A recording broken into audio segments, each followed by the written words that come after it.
proyección un ratito.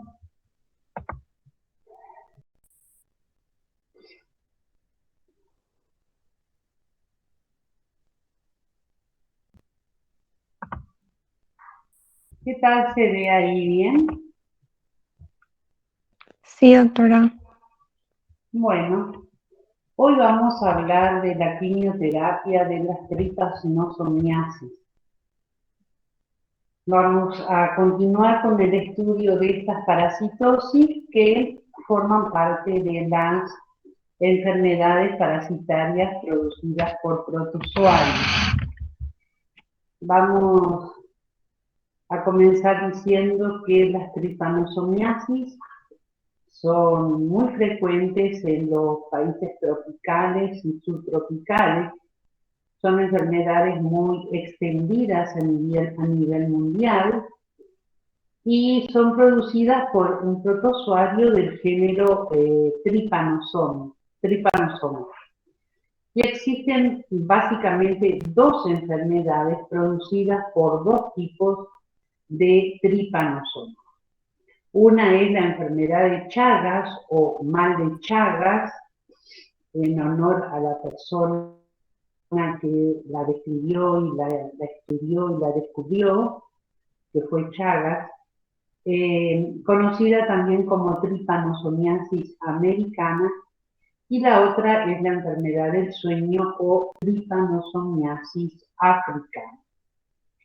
Vamos a empezar hablando de la enfermedad de Chagas o tripanosomiasis americana, para decir que el agente causal es el Trypanosoma cruzi, un parásito muy frecuente, prácticamente endémico en los países de la región, Paraguay, Uruguay, Argentina, Brasil, y en estos países esta enfermedad es endémica y se transmite de hombre a hombre, o sea, de un ser humano a otro, contando con una fase aguda, luego un periodo de latencia que es asintomático y luego una fase de enfermedad crónica donde aparecen las lesiones seculares, que son las que brindan sintomatología y permiten el diagnóstico si este no fue realizado en la etapa aguda. Básicamente, el ciclo vital de la enfermedad de Chagas comienza cuando los tripanosomas son ingeridos por la vinchuca o Triatoma infestans, que se cría generalmente en los techos de paja y en las paredes de adobe o de barro. Estas viviendas que abundan mucho en las zonas rurales son hábitat normal de la vinchuca. Y los tripanosomas que son ingeridos por la vinchuca se reproducen en el intestino de la vinchuca y esta es la forma de critidias o epimagios. De tal manera de que estas formas pasan también a las glándulas salivales de la vinchuca, y cuando se produce la picadura a una persona, se produce una lesión de inoculación que generalmente se produce en la piel o en las conjuntivas. Esta lesión de inoculación recibe el nombre de chagoma, y desde este sitio los parásitos se diseminan al sistema retículo endotelial del vaso, dando esplenomegalia, del hígado, originando hepatomegalia, y también de los ganglios linfáticos, del miocardio, de la tiroides, la suprarrenal y también en el sistema nervioso central. La fase aguda, entonces, cuando se produce la lesión de inoculación o tragoma, se caracteriza por edema palpebral, fiebre, la aparición de adenopatías, hepatoesplenomegalia y modificaciones a nivel cardiovascular, como son la presencia de taquicardia y alteraciones electrocardiográficas.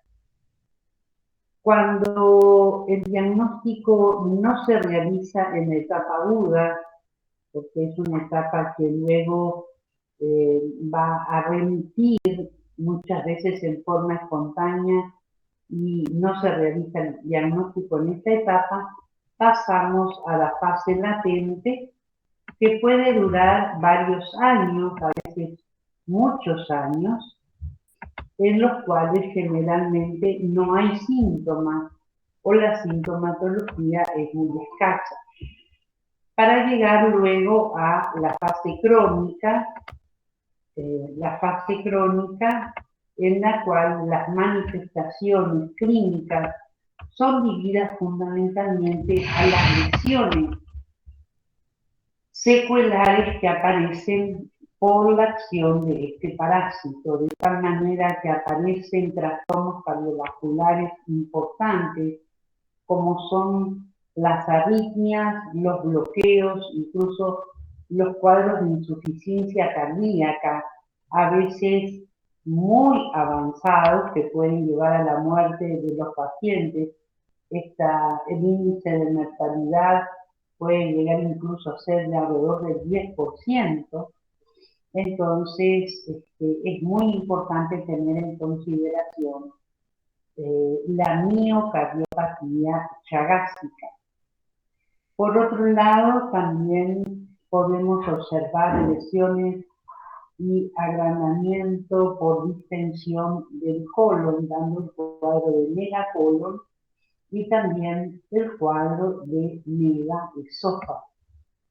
Hay autores que hablan también de la aparición de bronquiectasias a nivel del árbol braquiobronquial, también productos de la fase crónica de estas parásitos.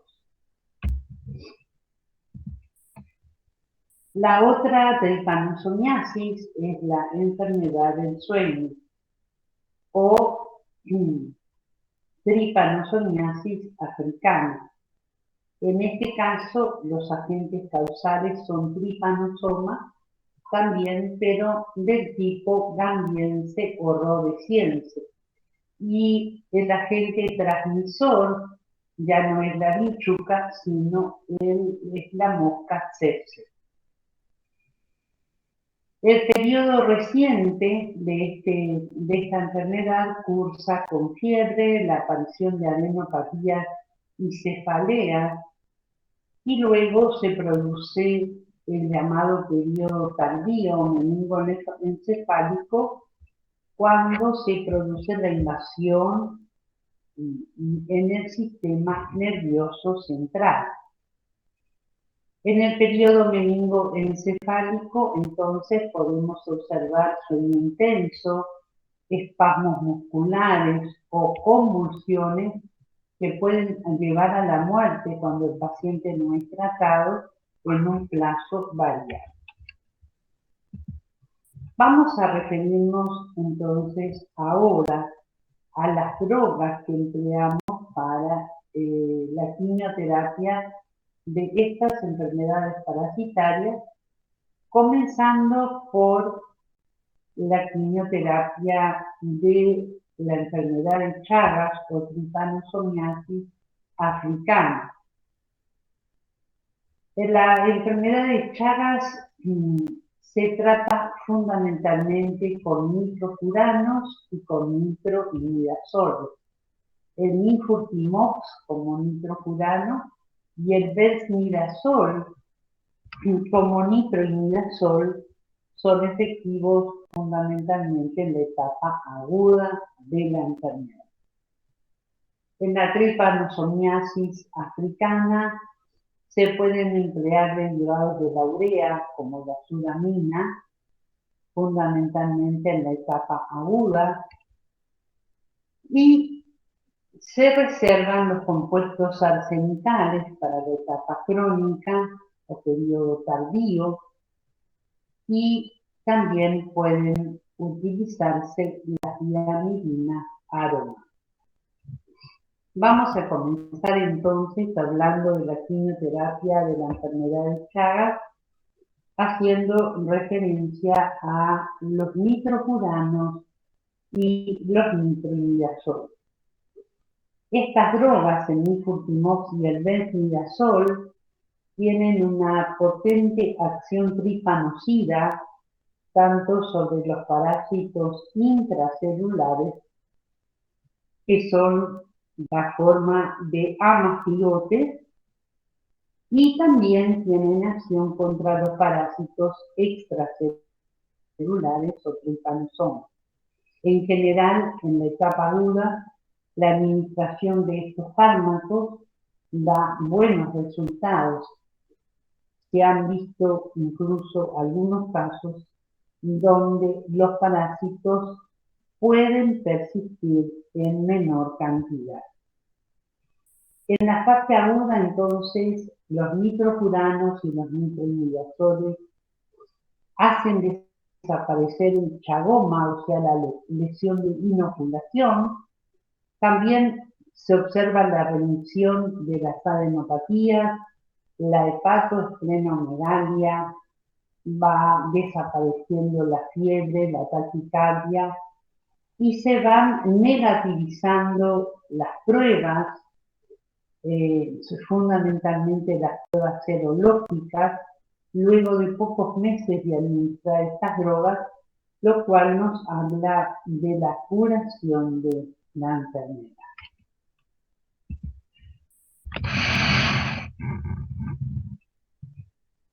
En cuanto a la fase crónica, la administración de nitrofuranos y nitroimidazoles puede permitir la cura parasitológica, pero no la desaparición de las lesiones que se producen como consecuencia de la acción de estos protozoarios, porque estas lesiones son irreversibles, sobre todo las lesiones cardiovasculares, que se producen por degeneración miocárdica y fibrosis, ¿verdad? Entonces, esto hace que las lesiones persistan, aunque logremos la eliminación de los parásitos.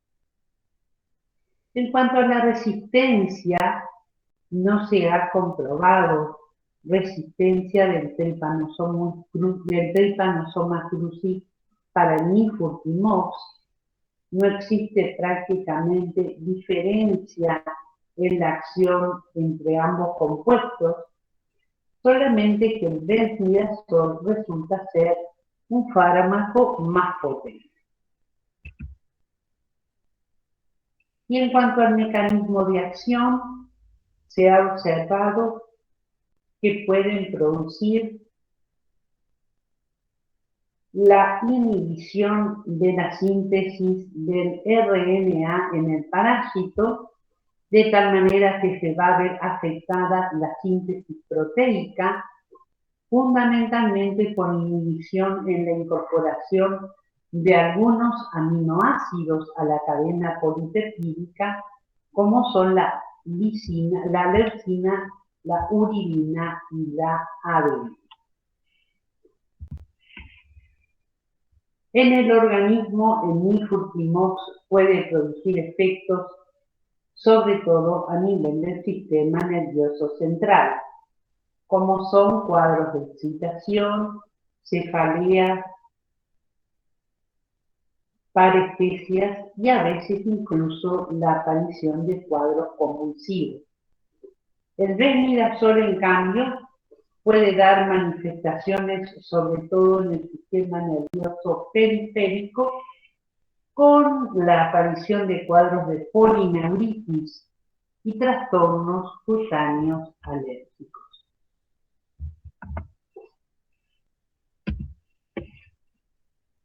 En cuanto a la farmacocinética, es importante tener presente que ambas drogas tienen una buena absorción por las diferentes vías, pasan al torrente circulatorio y alcanzan la máxima concentración plasmática entre 1 a 3 horas de haber sido administradas. Sufren distribución por los diferentes órganos y se metabolizan en el organismo, excretándose por vía renal y una pequeña fracción por las heces. Tanto la excreción por las heces se produce para los metabolitos como para la droga dura. La vida media del nifurtimox es de alrededor de 3 horas, en cambio llega a ser de 12 horas para el benzimidazol.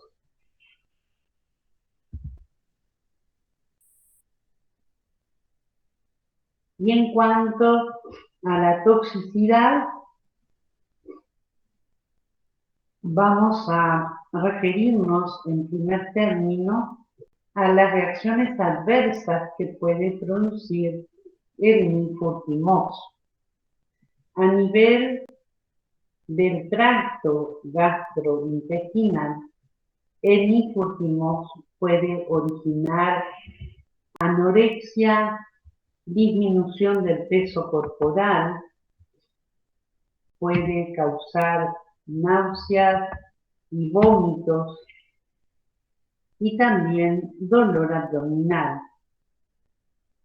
A nivel del sistema nervioso, se han descrito cuadros de excitación e insomnio, astenia, parestesia, cefaleas, convulsiones y también la aparición de vértigos y mialgia. El desmidazol, en cambio, puede dar manifestaciones digestivas como anorexia y náusea. A nivel del sistema nervioso pueden producir parestesias, cefaleas y dolor, especialmente en los miembros inferiores. También pueden observarse manifestaciones de polineuritis, erupciones cutáneas y a veces fiebre como fenómenos de hipersensibilidad.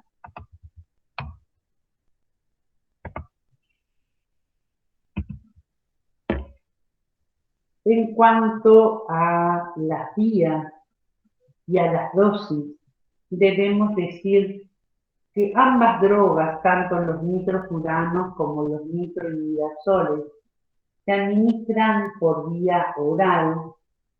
El nifurtimox se administra durante 3 a 4 meses. La dosis usual está alrededor de los 8 a 10 miligramos por kilogramo de peso corporal por día. Puede llegar a ser hasta 11 miligramos por día y en los niños hasta 15 miligramos por kilogramo de peso corporal por día. En general, la indicación de la administración de nifurtimox señala que el aumento de la dosis debe ser gradual, comenzando con dosis bajas de alrededor de 2 miligramos por kilogramo de peso corporal por día, para ir incrementando gradualmente la dosis hasta llegar a los 8 a 10 u 11 miligramos por kilogramo de peso corporal diarios. La vía de administración, como dijimos, es la vía oral y el tratamiento dura generalmente entre 90 y 120 días. El benzimidazol, ya dijimos que es un fármaco más potente, se administra en los adultos a razón de 5 a 7 miligramos por kilogramo de peso por día. y en los niños 5 a 7,5 miligramos por kilogramo por día. La vía de administración es también la vía oral y se administra durante un plazo máximo de 30 días. Vamos a pasar ahora a hablar de la otra tripanosomiasis, que es la tripanosomiasis africana o enfermedad del sueño. En la quimioterapia de la tripanosomiasis africana pueden utilizarse diferentes drogas y dentro de ellas debemos citar en primer lugar un derivado de la urea, que es la suramina. La suramina tiene un mecanismo de acción no tan bien determinado, pero se sabe que es capaz de inhibir la acción de un gran número de enzimas producidas por el trypanosoma. Se cree también que la suramina impide la síntesis del RNA a partir del DNA por inhibición de una enzima que es la RNA polimerasa. La suramina actúa fundamentalmente cuando es administrada en el periodo reciente de la enfermedad, antes de que se produzca la invasión del sistema nervioso central, porque la suramina no atraviesa la barrera hematoencefálica.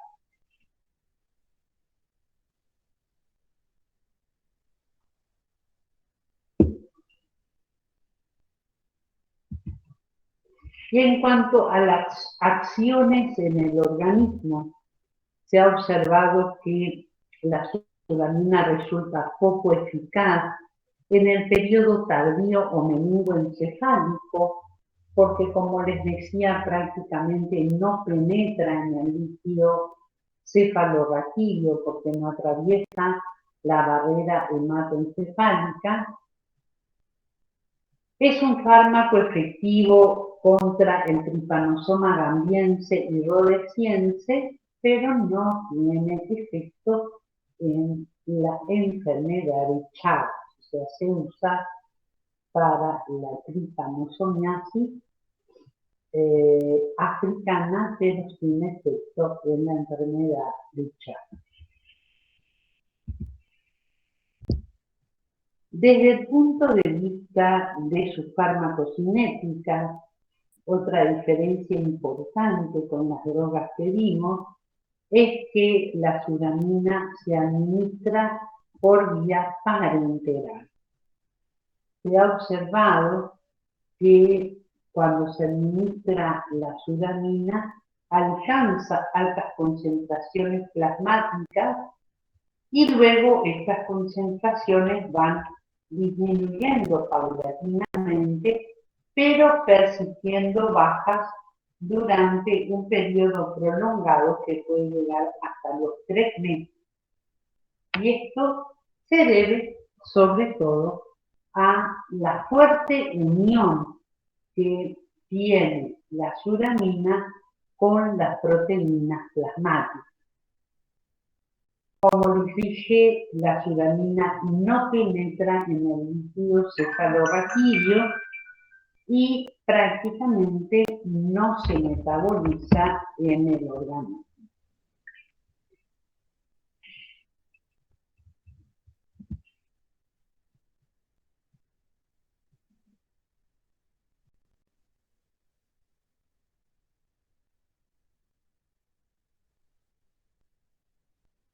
Un momentito, por favor.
Continuamos, chicos.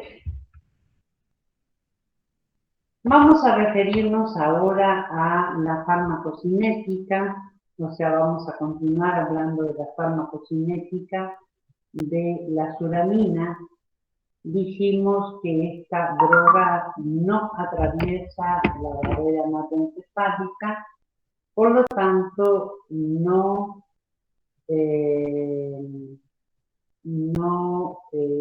alcanza concentraciones eficaces en el líquido cefalorraquídeo.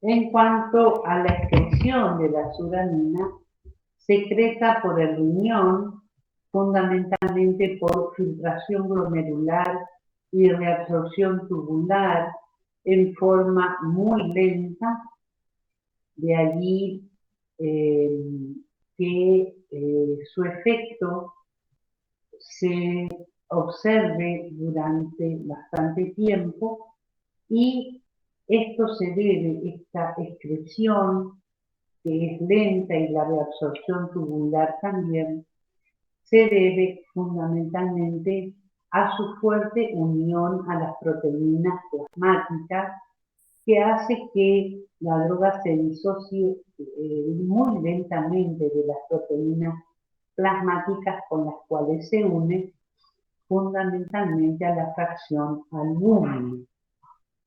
Las concentraciones efectivas entonces van a durar durante tiempo prolongado, y eso le da valor a esta droga en la profilaxis de la tripanosomiasis.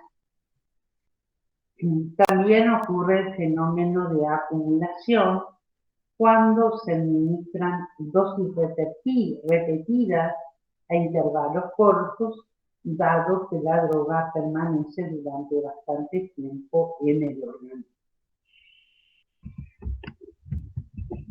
En cuanto a la resistencia,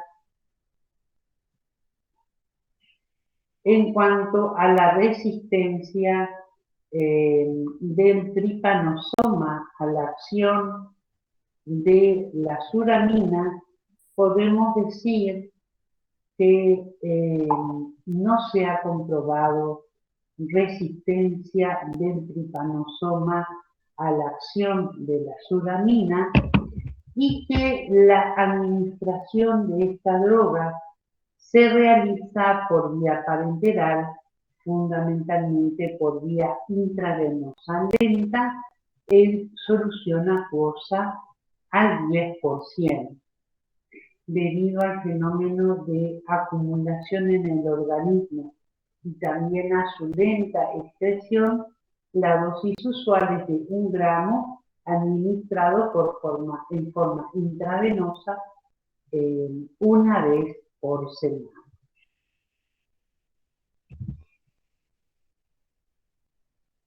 Y las reacciones adversas que puede producir la suramina en el organismo son reacciones diversas que están relacionadas sobre todo al estado nutricional del paciente. Cuando administramos suramina podemos ver reacciones adversas inmediatas, o sea, que aparecen inmediatamente luego de su administración, como son las náuseas, los vómitos, el estado de shock y la pérdida de conocimiento, que es una reacción poco frecuente.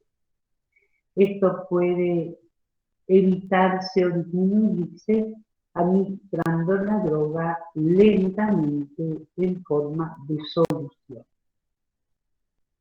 24 horas luego de la administración de la suramina pueden observarse a veces erupciones papulares como ronchas, parestesias, fotofobia y edema palpebral.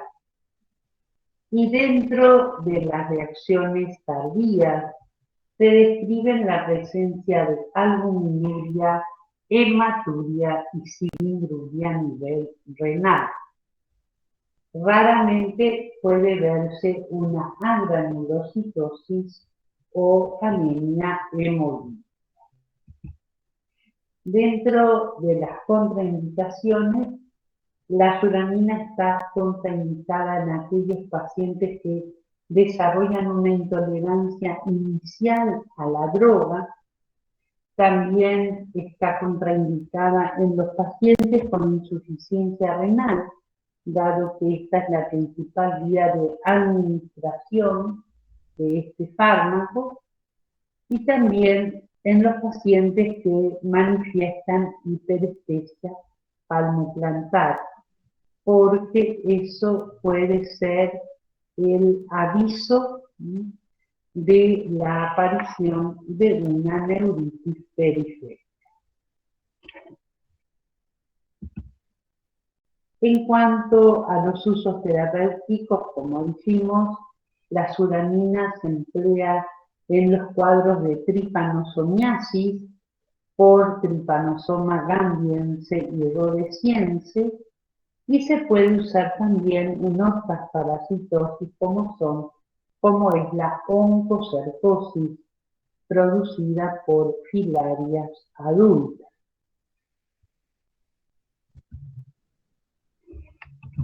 Vamos a hablar ahora del otro grupo de compuestos que podemos utilizar en el tratamiento de la enfermedad del sueño y que son los compuestos arsenicales. Los compuestos arsenicales se dividen en compuestos trivalentes y compuestos pentavalentes según su grado de oxidorreducción. Como representante de los compuestos trivalentes, tenemos un fármaco que es el melarsoprol, y como representantes de los compuestos pentavalentes tenemos a la tripalsamida.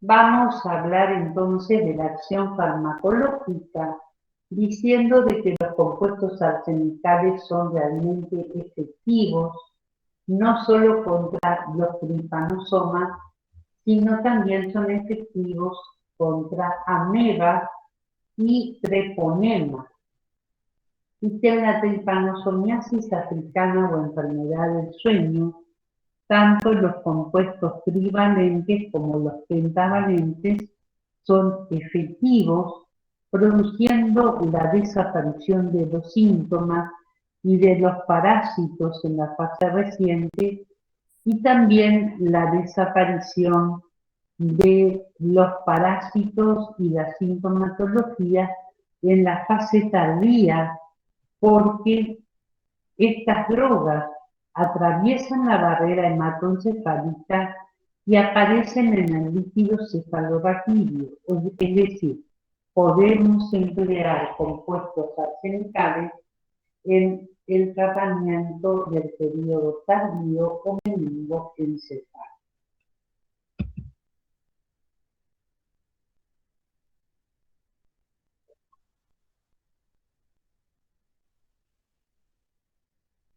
La tripalsamida es menos activa que el melarsoprol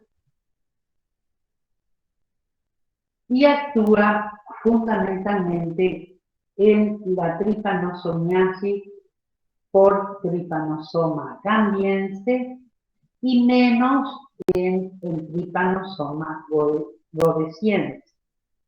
El melarsoprol, en cambio, es más potente y puede ser efectivo en las dos formas o tipos de la enfermedad o tripanosomiasis africana.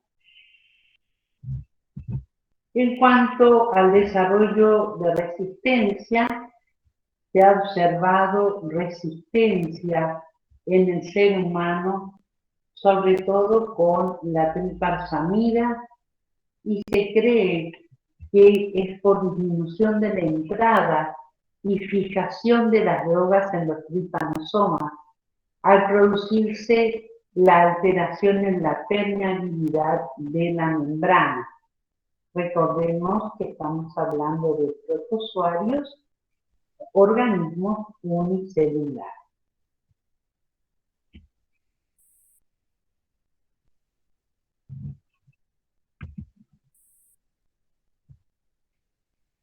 En cuanto al mecanismo de acción, los compuestos arsenicales se ha observado que son capaces de reaccionar con los grupos sulfidrilos, incluso con los grupos sulfidrilos de las proteínas, lo cual va a producir la inactivación de una gran variedad y un gran número de enzimas del trypanosoma. Y ese mismo mecanismo de acción, la reacción con los grupos sulfidrilos, es el responsable de que los compuestos arsenicales resulten tóxicos para los tejidos del huésped. Por lo tanto, los efectos que tienen los compuestos arsenicales en el organismo del ser humano deben ser considerados efectos tóxicos. Desde el punto de vista farmacocinético, los compuestos arsenicales tienen una mala absorción a nivel del tracto gastrointestinal, no se usan por vía intramuscular porque resultan muy irritantes, por lo cual se administran por vía intravenosa lenta y desaparecen rápidamente de la circulación, de tal manera que luego de 3 a 4 horas de haberlos administrado, solamente se pueden encontrar trazas o vestigios a nivel plasmático. Pasan a los tejidos donde se almacenan y de allí se van liberando rápidamente los compuestos pentavalentes y más lentamente los compuestos trivalentes.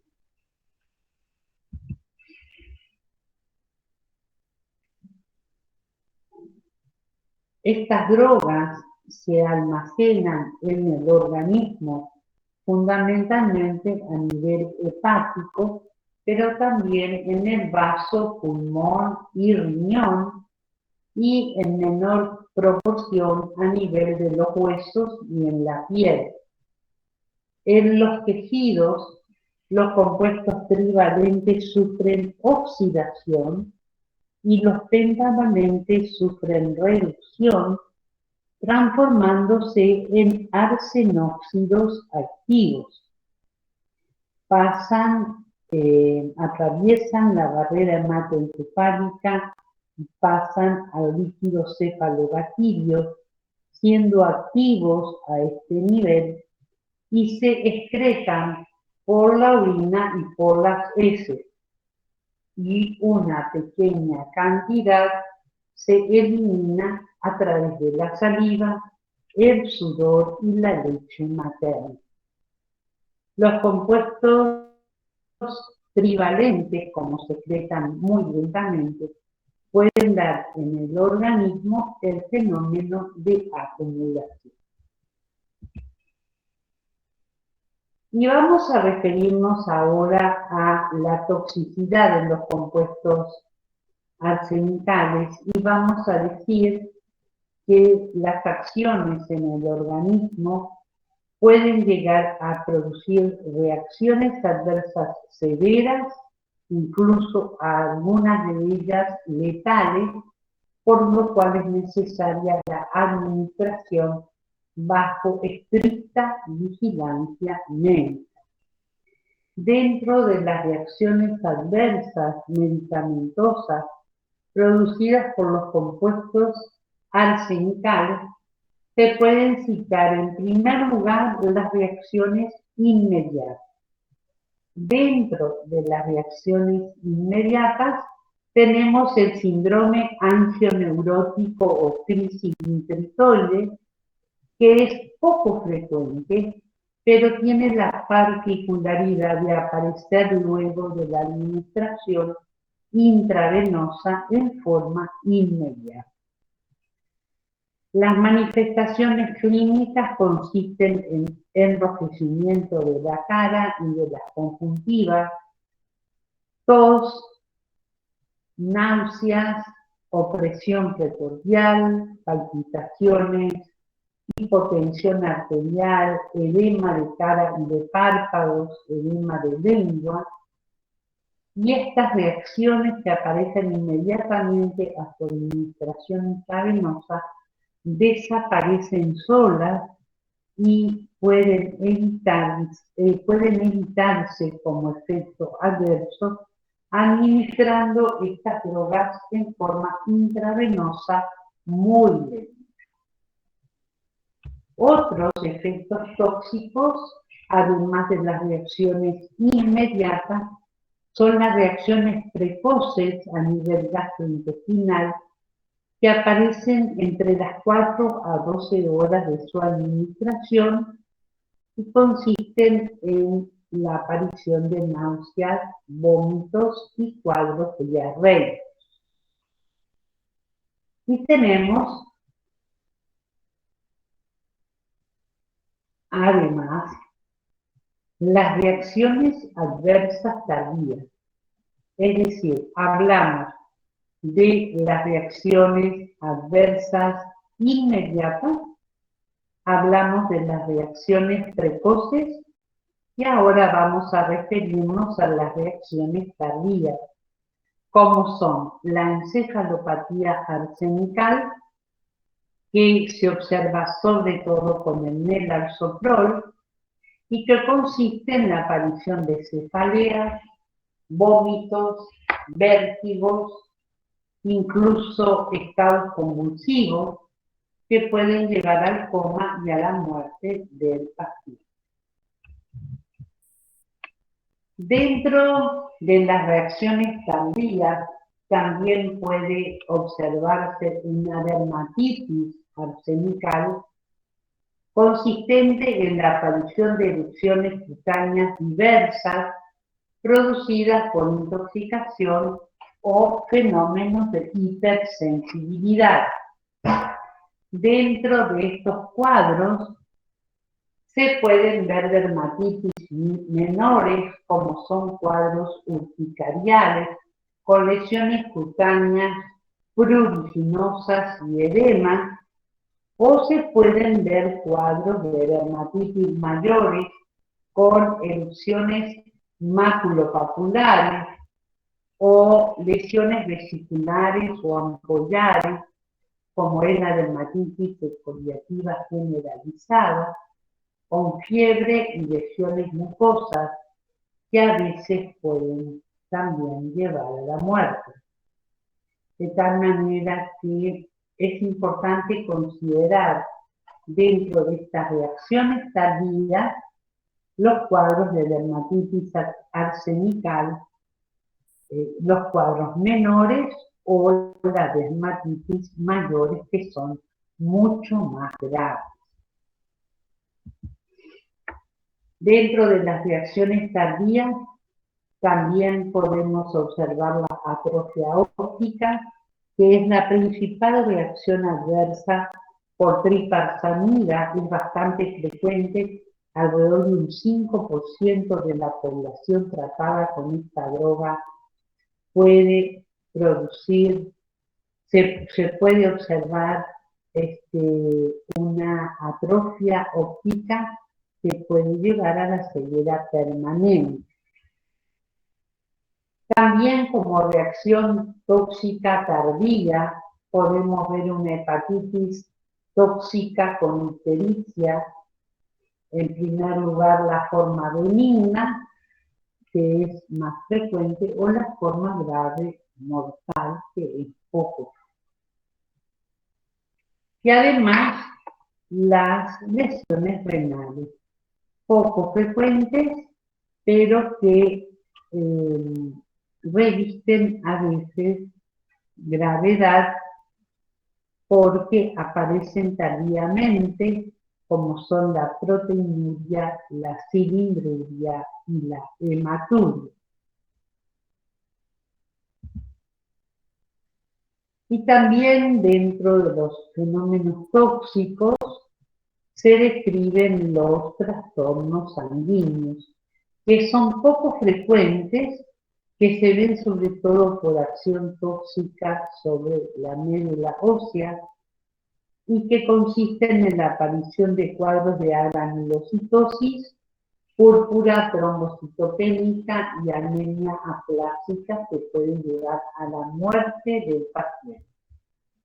De tal manera que por estas reacciones adversas es fundamental administrar estos fármacos bajo estricta vigilancia y suspender la administración frente a la aparición de reacciones adversas de este tipo.